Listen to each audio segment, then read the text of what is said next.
Hasret yaman oldu, gel sevdiğim gel. Yaş gözde kan oldu, gel sevdiğim gel.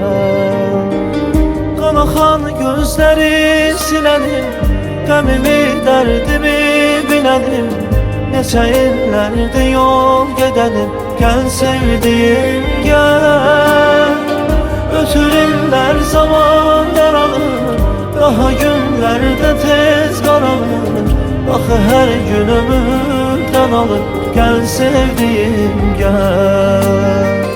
Ötən hər günü saniye saniye izlemişəm.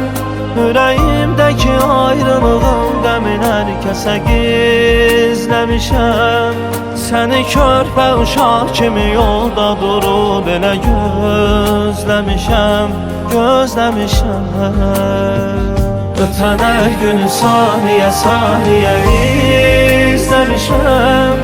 Ürəyimdəki ayrılığın qəmin hər kəsə gizləmişəm. Səni körpə uşaq kimi yolda durub elə gözləmişəm, gözləmişəm.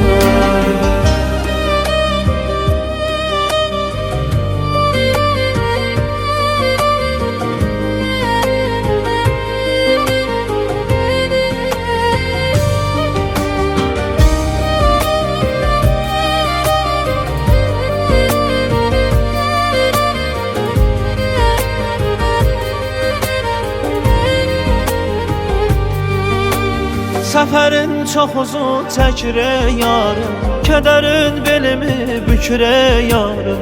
Elə ruhuma qəm çökür yarım, buna ayrılıqdır. Qamaxan gözləri siləlim, qəmimi dərdimi biləlim. Neçə illərdir yol gedəlim, gəl sevdiğim gəl. Ötür iller zaman daralır, daha günlerde tez qaralır. Baxı hər günümüzdən alır, gel sevdiğim gel. Ötən hər günü saniye saniye izləmişəm. Ürəyimdəki ayrılığın qəmin hər kəsə gizləmişəm. Səni körpə uşaq kimi yolda durub elə gözləmişəm, gözləmişəm.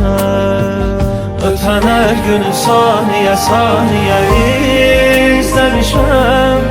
Ürəyimdəki ayrılığın qəmin hər kəsə gizləmişəm.